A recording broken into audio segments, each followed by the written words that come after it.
بسم الله الرحمن الرحيم. الحمد لله رب العالمين. قال العلامة حجة الإسلام أبو جعفر الوراق الطحاوي بمصر رحمه الله: هذا ذكر بيان عقيدة أهل السنة والجماعة على مذهب فقهاء الملة أبي حنيفة النعمان بن ثابت الكوفي، وأبي يوسف يعقوب بن إبراهيم الأنصاري، وأبي عبد الله محمد بن الحسن الشيباني رضوان الله عليهم أجمعين، وما يعتقدون في أصول الدين ويدينون به رب العالمين.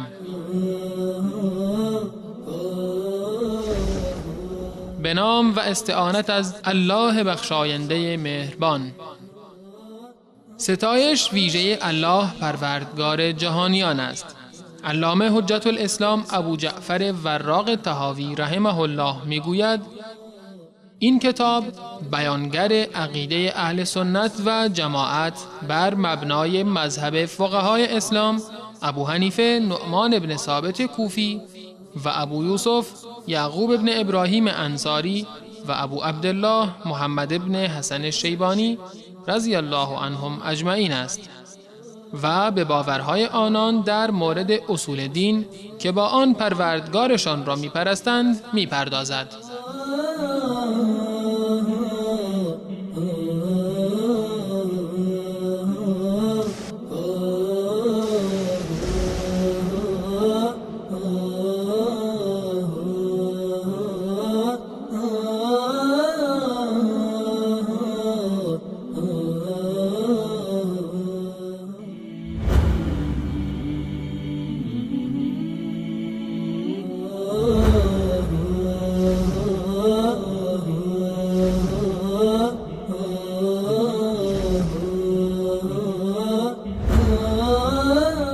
خلق الخلق بعلمه وقدر لهم اقدارا وضرب لهم آجالا.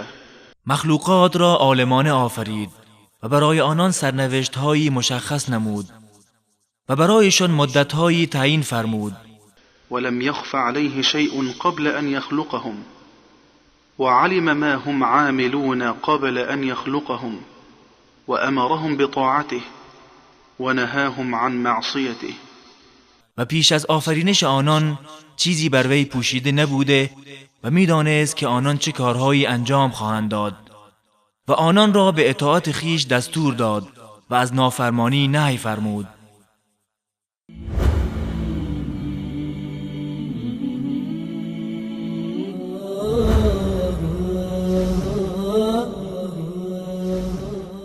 بسم الله الرحمن الرحیم و به نستعین و صلی الله علی نبینا محمد و علی آله و صحبه اجمعین.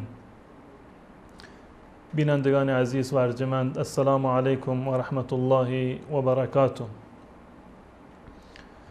در جلسه قبل که خدمت شما بزرگواران بودم، مطالبی رو درباره جاودانگی صفات الله متعال بیان کردم که از دیدگاه اهل سنت و الجماعت صفات، نامه‌ها و ویژگی‌های الله متعال همانند ذات الله متعال ازلی و ابدی هستند.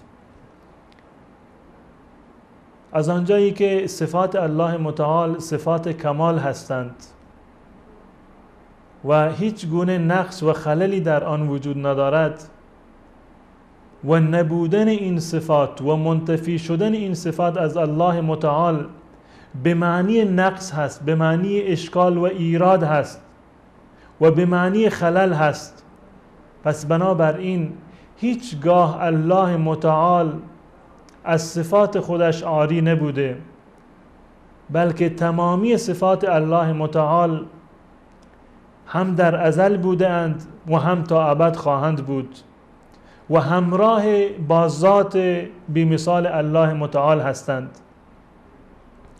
پس بنابراین وقتی که ما معتقد به این هستیم که ذات خداوند متعال و نامه‌ها و صفات الله متعال جاودانه هستند، همیشه بوده اند و برای همیشه خواهند بود، به این نتیجه می رسیم که لیس کمثله شیء، که همانند الله متعال هیچ چیز نیست و الله متعال سمیع و بصیر هست، که این عقیده اهل سنت و جماعت هست.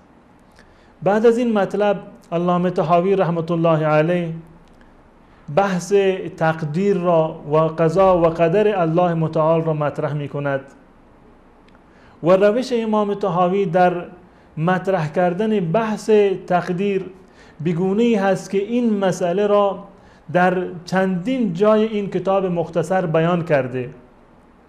یک جا همه را مطالب را یک جا و فشرده بیان نکرده، بلکه به مقتضای بیانش و به مقتضای روزگار خودش این بحث قضا و قدر الله متعال را با بیانها و تعبیرهای مختلفی و در جاهای متفاوتی از این کتاب مختصرش بیان کرده.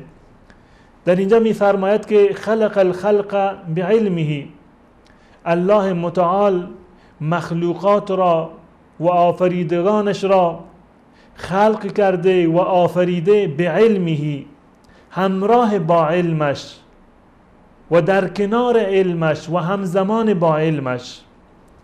یعنی این که الله متعال زمانی که این انسانها و مخلوقات را آفریده عالم بوده و همه چیز آنها را میدانسته.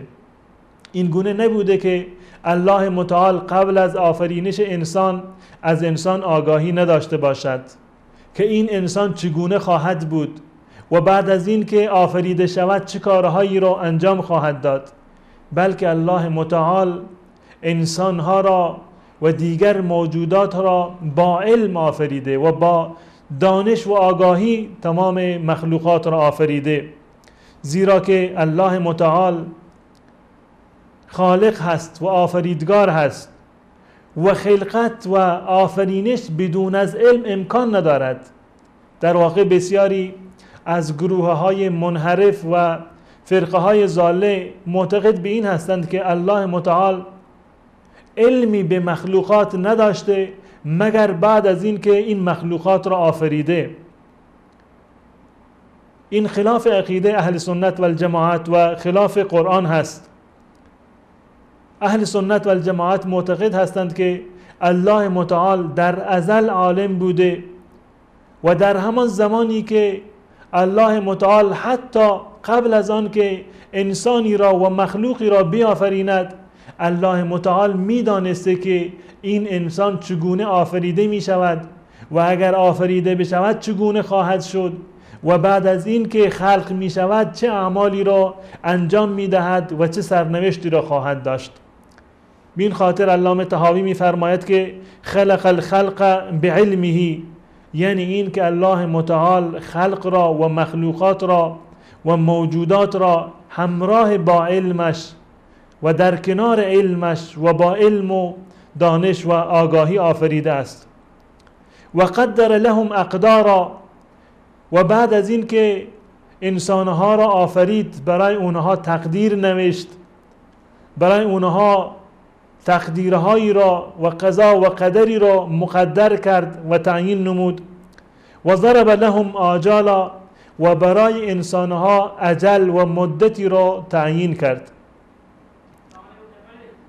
در این مطالب میبینیم که امام طحاوی این مطالب را نشأت گرفته از قرآن و احادیث رسول الله صلی الله علیه و سلم بیان می کند، زیرا که ایمان به تقدیر و ایمان به قضا و قدر الله متعال یکی از پایه های ایمان هست و یکی از ارکان و اصول ایمان هست که ایمان هیچ انسانی کامل نخواهد شد مگر زمانی که معتقد به این باشد و باور بکند تقدیر الله متعال را، که تمامی اعمالی که ما انجام میدهیم و تمامی اتفاقاتی که در دنیا میافتد، تمامی اینها بر اساس تقدیر و سرنوشتی هست که الله متعال برای ما و برای بقیه موجودات تعیین کرده و قبلا نوشته است.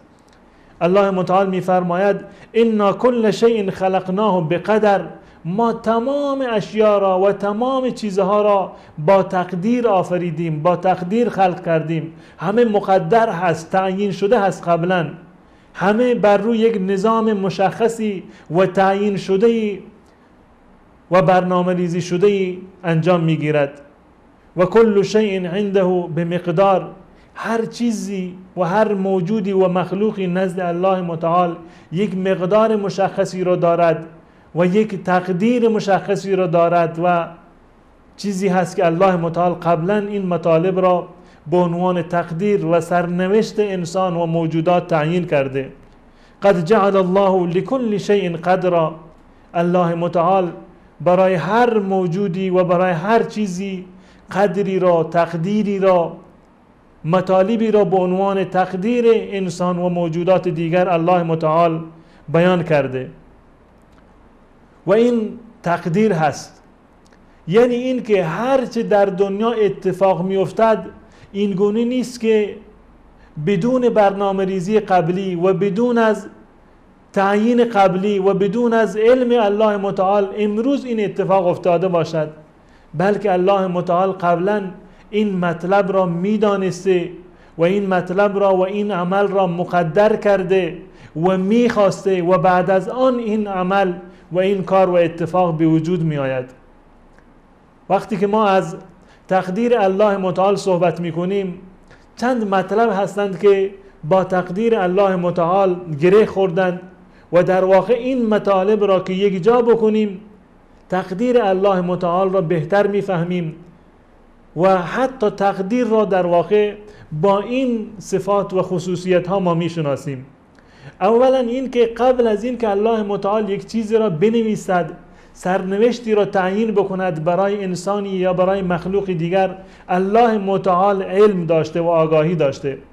پس بنابراین اولین قدم سرنوشت و اولین خشت تقدیر الله متعال علم الله متعال هست. زیرا اگر الله علم نداشت، آگاهی نداشت و نمیدانست که چه اتفاقی میافتد، تقدیر را نمیتوانست که بنویسد، نمیتوانست که چیزی را مقدر بکند و تعیین بکند. پس بنابراین در مرحله اول این علم خداوند متعال هست. اولین خشت و اولین قدم تقدیر علم الله متعال بوده. و بعد از این که در مرحله علم سپری می شود مرحله کتابت هست، یعنی این که آن چیزی را که الله متعال میدانست و میداند که در جهان اتفاق می افتد، در فلان زمان و در فلان مکان فلان اتفاق رو خواهد داد، الله متعال تمام این چیزها را در لوح محفوظ نوشته. پس بنابراین قدم دوم و مرحله دوم تقدیر کتابت هست، یعنی نوشتن تقدیر در لوح محفوظ. و مرحله سومش مشیت خداوند متعال هست، یعنی خواست خداوند متعال. این گونه نیست که یک چیزی را خداوند متعال مقدر بکند و خلاف میل الله و خلاف خواست و اراده الله متعال باشد. این مرحله سوم هست. و مرحله چهارمش خلق هست و ایجاد هست. آن چیزی را که الله متعال میدانسته و بعد از آن را در لوح محفوظ نوشته و مشیت الله متعال به آن تعلق گرفته، در مرحله آخر الله متعال آن چیز را خلق می کند و می آفریند. مثلا این که ما امروز به طور مثال یک کار خیری را انجام دادیم، الله متعال در ازل قبل از این که من و شما به وجود بیاییم میدانسته که فلان انسان این کار را انجام میدهد. این مرحله علم الله متعال هست. و همین چیزی را که الله متعال میدانست که من و تو انجام میدهیم این را در تقدیر من و تو نوشت و بعد از این هم این را خداوند متعال برای من و تو خواست. اگر واقعا خواست الله نمی بود من و تو نمی توانستیم این کار خیر و کار نیک را انجام بدهیم. پس بنابراین علم خداوند متعال مرحله اول، مرحله دوم کتابت و نوشتن تقدیر، مرحله سوم مشیت و خواست خداوند متعال و مرحله چهارم مرحله خلق و آفرینش است. این که اون چیزی را که خداوند متعال برای من و تو مقدر کرده و الله متعال میدانست که من و تو آن را انجام میدهیم به مرحله ظهور بیاید و عملا من و تو اون کار را انجام بدهیم. این مجموعه می شود تقدیر الله متعال، اون چیزی را که الله متعال برای من و تو و برای بقیه انسانها مقدر کرده. پس بنابراین تقدیر یک چیزی هست که الله متعال آن را قبلا برای تمامی انسانها مقدر کرده و سرنوشتی هست که برای همه نوشته و این یکی از اصول و پایه های ایمان هست. بین خاطر علامه طحاوی رحمت الله علیه در اینجا میفرماید که خلق الخلق بعلمه و قدر لهم اقدارا و ضرب لهم آجالا، و برای همه خداوند متعال یک اجلی را تعیین کرده. این اجلی که در اینجا هست این یک چیزی اضافه بر عمر هست، اجل به معنی عمر نیست. و این که در اینجا خداوند متعال و علامه طحاوی در اینجا اشاره می کند به آیه‌ای که الله متعال در اونجا می فرماید که لکل اجل کتاب، برای هر اجلی مدت مشخصی هست که تعیین شده. این به معنی عمر نیست بلکه یک چیزی فراتر از عمر انسان هست، یعنی این که هر کاری یک مدت مشخصی را دارد و این اجلی را که الله متعال تعیین کرده برای انسانها و برای آسمانها و برای زمین و برای موجودات دیگر، این قابل تغییر نیست. آنچه را الله متعال نوشته و به عنوان اجل تعیین شده اون به هیچ عنوان تغییر نخواهد کرد. اما عمر انسان قابل تغییر هست. اعمال صالحی را که انسان انجام میدهد این عمر انسان را اضافه می کند. و به تعبیر دیگر ما چندین نوع تقدیر داریم. یک تقدیر کلی هست که الله متعال در لوح محفوظ برای من و شما نوشته. این همون اجلی هست که الله متعال برای دنیا و برای موجودات و مخلوقات تعیین کرده. این قابل تغییر نیست.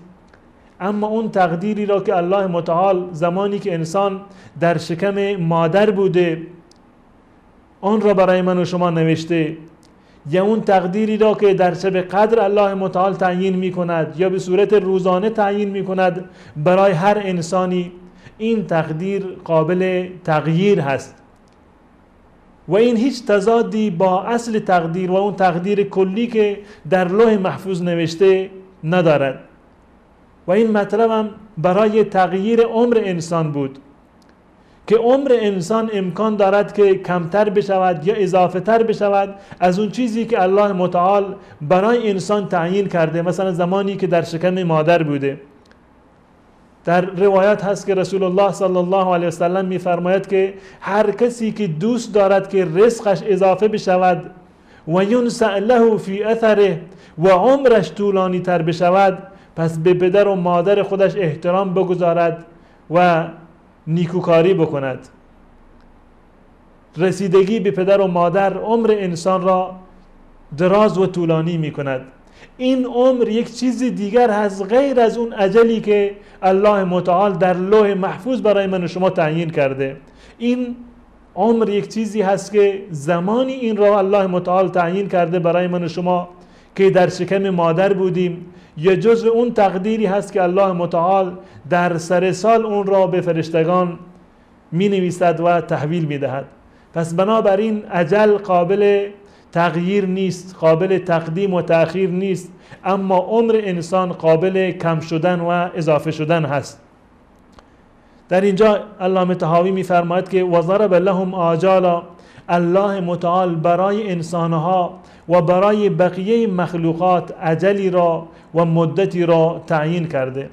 بعد از مشاهده کردن یک میان برنامه انشاءالله باز هم در خدمت شما خواهم بود با مطالبی دیگر که علامه طحاوی بعد از این مطلب بیان کرده. تا آن زمان با ما همراه باشید.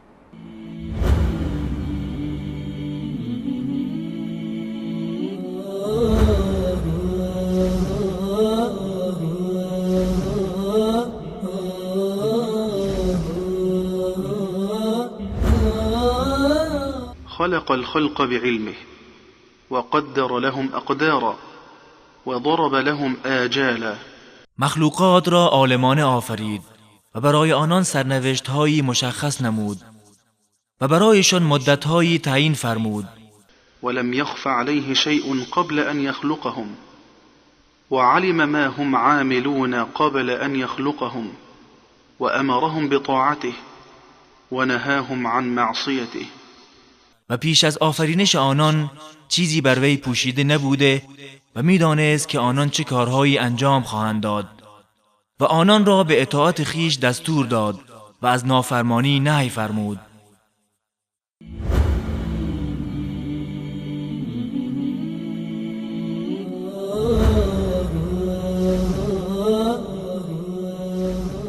علامه طحاوی رحمت الله علیه در ادامه مطلب می‌فرماید که ولم یخف علیه شیء قبل ان یخلقهم.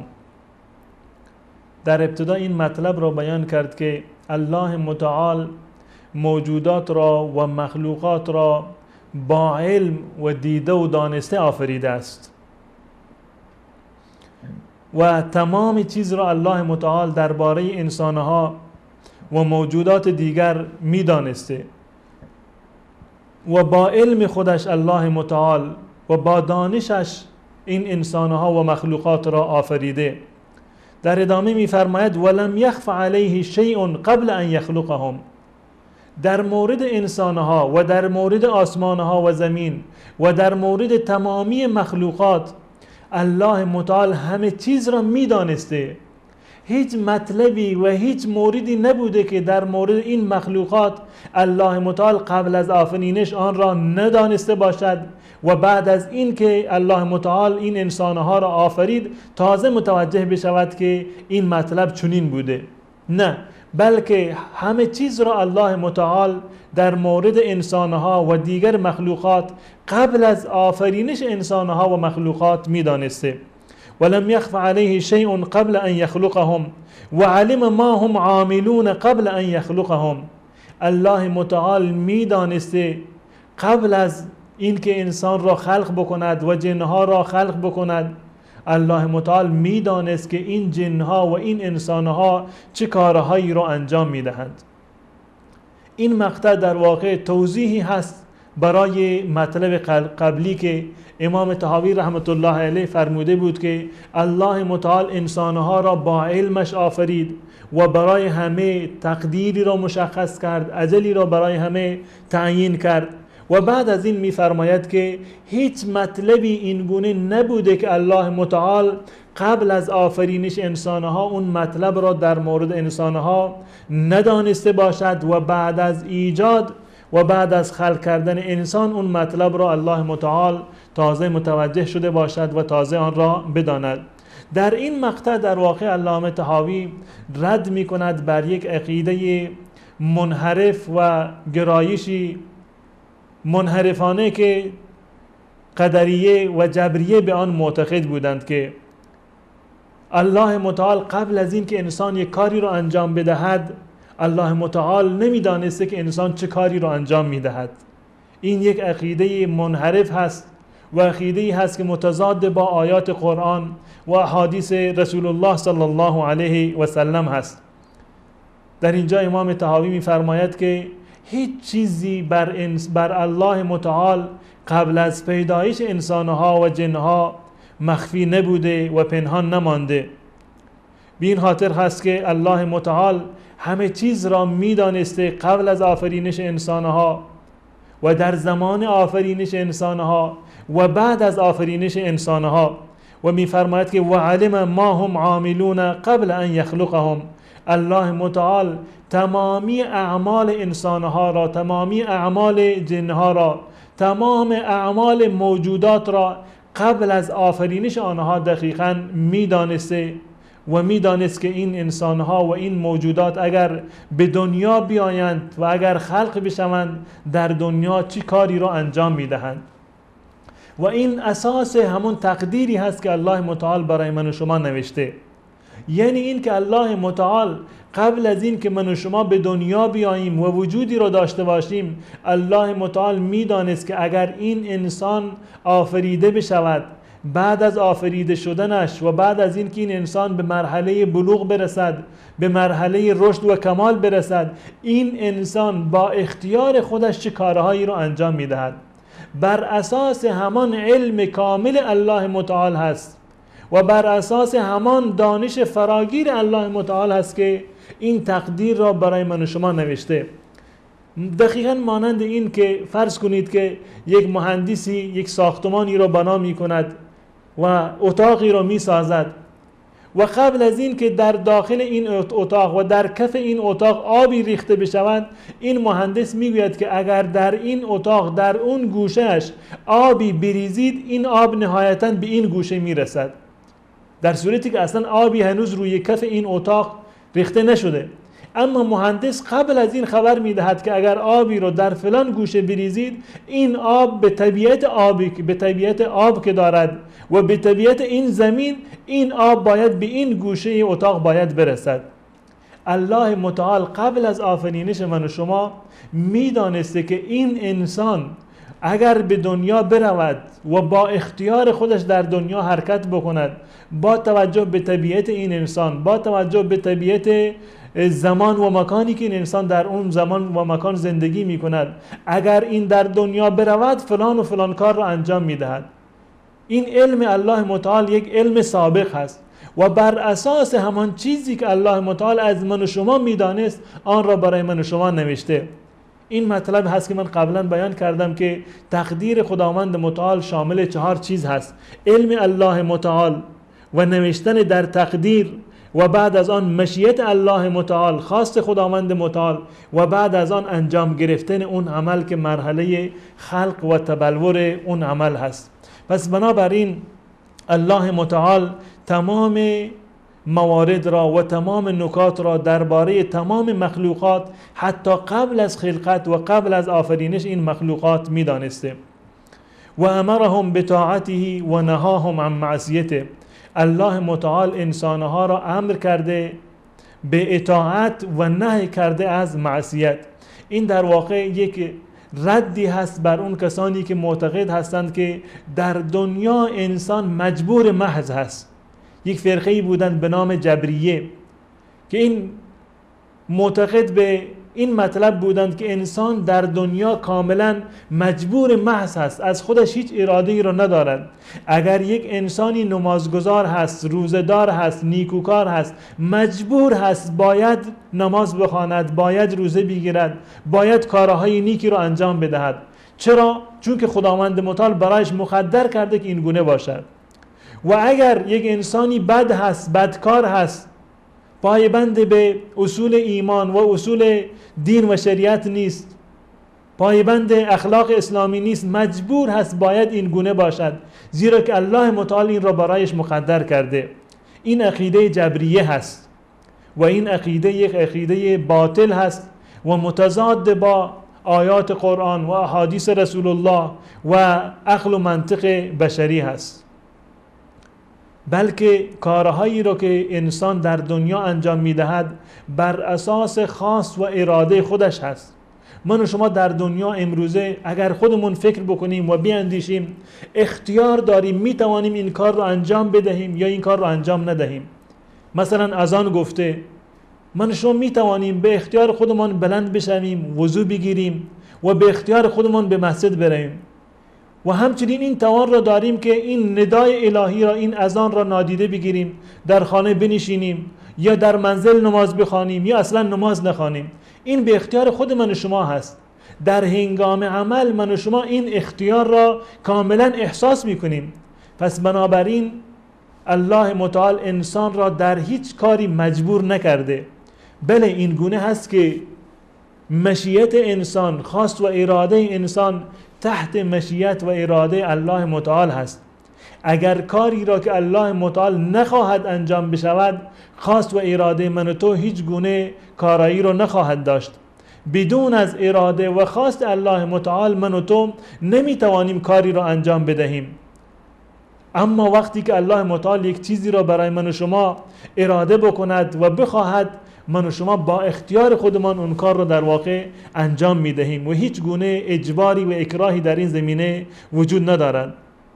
قدریه آمدند تقدیر رو نفی کردند، گفتند الله متعال هیچ چیزی را مقدر نکرده، همه به صورت کارهایی که انجام می شود به صورتی انجام می شوند که قبلا برنامه ریزی نشده، اتفاقی هست تمام این اتفاقات و حوادث. و در مقابل جبریه آمدند و معتقد به این شدند که و این باور را برای خودشون انتخاب کردند که انسان در دنیا مجبور محض هست، هر کاری رو که انجام میدهد بالاکراه باید اون کار را انجام بدهد و در واقع این گونه نیست و اساس مجازات الهی و اساس پاداش الهی بر همین نقطه هست. چون که انسان نمازگزار و نیکوکار به اختیار خودش این کار را انجام داده، پس بنابراین باید ثواب و پاداش ببرد و انسان بدکار و گناهکار چون که با اراده و اختیار خودش به این مسیر رفته، باید مجازات بشود و این سزای اعمالش را باید ببیند. پس بنابراین انسان در دنیا مجبور محض نیست، بلکه از خودش اراده و اختیار دارد. و این مسئله تقدیر در واقع یکی از مسائلی هست که بسیاری از انسانها از این مسئله استدلال میکنند به خاطر این که شرک خودشان را، کفر خودشان را، گناه خودشان را و کمکاری خودشان را توجیه بکنند. اون کسانی که امروزه اعمال نیک انجام نمیدهند یا این که گناه انجام میدهند و علتش را میاندازند به گردن تقدیر، وقتی که آنها را نصیحت میکنی که چرا شما مبتلا به این کار گناه شدید، چرا این کار ناجایز را انجام میدهید، میگن ما چه کار بکنیم، این را الله برای ما مقدر کرده، من که تقصیری ندارم، تقدیر من این گونه بوده. این در واقع یک بهانه شیطانی هست و یک بهانه هست که مشرکان در زمان رسول الله صلی الله علیه وسلم این گونه بهانه میگرفتند و این را بهانه قرار میدادند تا اینکه اعمال خودشان را، شرک و کفر خودشان را توجیه بکنند. الله متعال در این زمینه میفرماید سیقول الذین اشرکوا لو شاء الله ما اشرکنا. اونهایی که شرک کردند اونها میگویند که اگر الله میخواست ما شرک نمیکردیم، یعنی حتی شرک خودشان را به گردن تقدیر میندازند، چون که الله برای ما مقدر کرده ما شرک کردیم. و انسانهای دیگر هستند که وقتی که اونها را فرا میخوانی به کار خیر و کار نیک، میگویند که اگر الله برای من مقدر کرده باشد این کار را انجام میدهم، و اگر نه، وقتی که اون کار را انجام نمیدهد میگه خدا برای من مقدر نکرده. بلکه این برمیگردد به اختیار انسان. وقتی که الله متعال انسان را امر کرده به یک چیزی، معنیش این هست که اختیار دارد که اون کار را انجام بدهد، و وقتی که انسان را از یک کاری نهی کرده، به این معنی هست که این انسان میتواند از این کار باز بیاید و همچنین میتواند اون کار را انجام بدهد. و اگر چنین نباشد، یعنی انسان مجبور محض باشد، پس بنابراین امر خداوند متعال و نهی الله متعال هیچ گونه معنی رو در اینجا نخواهد داشت. منتها این هست که و ما تشاءون الا ان یشاء الله، خواست و اراده انسان در دامنه و در دایره خواست و اراده الله متعال هست.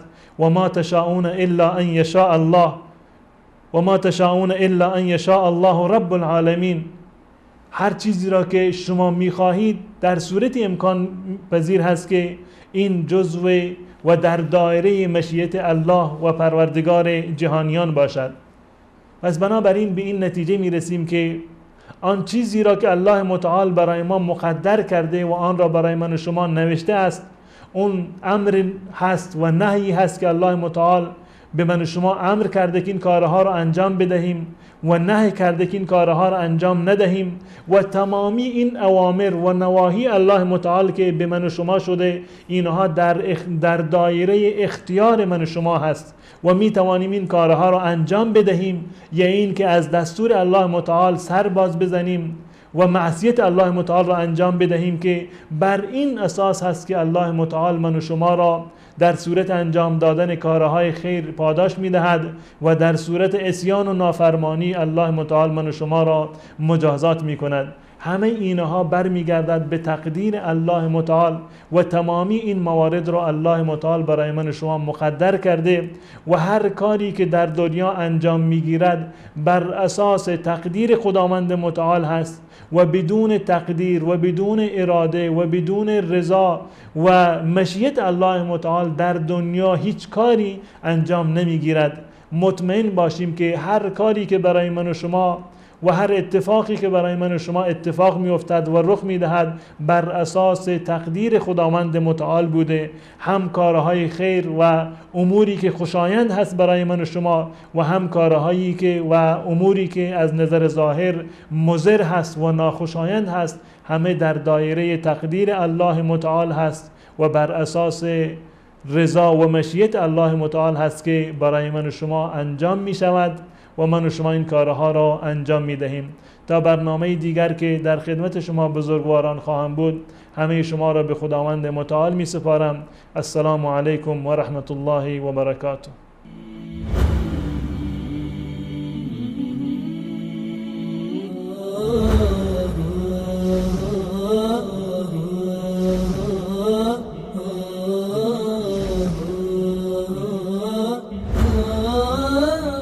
خلق الخلق بعلمه وقدر لهم أقدارا وضرب لهم آجالا. مخلوقات را عالمانه آفرید و برای آنان سرنوشت‌هایی مشخص نمود و برایشان مدت‌هایی تعیین فرمود. ولم يخف عليه شيء قبل أن يخلقهم وعلم ما هم عاملون قبل أن يخلقهم وأمرهم بطاعته ونهاهم عن معصيته. و پیش از آفرینش آنان چیزی بر وی پوشیده نبوده و میدانست که آنان چه کارهایی انجام خواهند داد و آنان را به اطاعت خیش دستور داد و از نافرمانی نهی فرمود.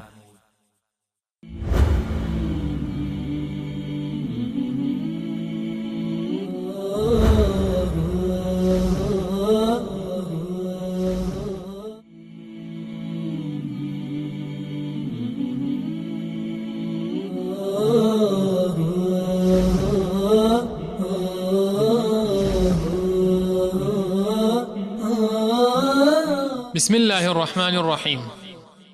الحمد لله رب العالمين. قال العلامة حجة الإسلام أبو جعفر الوراق الطحاوي بمصر رحمه الله: هذا ذكر بيان عقيدة أهل السنة والجماعة على مذهب فقهاء الملة أبي حنيفة النعمان بن ثابت الكوفي وأبي يوسف يعقوب بن إبراهيم الأنصاري وأبي عبد الله محمد بن الحسن الشيباني رضوان الله عليهم أجمعين، وما يعتقدون في أصول الدين ويدينون به رب العالمين. به نام و استعانت از الله بخشاینده مهربان.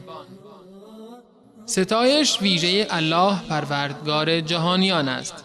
علامه حجت الاسلام ابو جعفر وراق طحاوی رحمه الله میگوید: این کتاب بیانگر عقیده اهل سنت و جماعت بر مبنای مذهب فقهای اسلام ابو حنیفه نعمان بن ثابت کوفی و ابو یوسف یعقوب بن ابراهیم انصاری و ابو عبدالله محمد بن حسن الشیبانی رضی الله عنهم اجمعین است و به باورهای آنان در مورد اصول دین که با آن پروردگارشان را میپرستند میپردازد.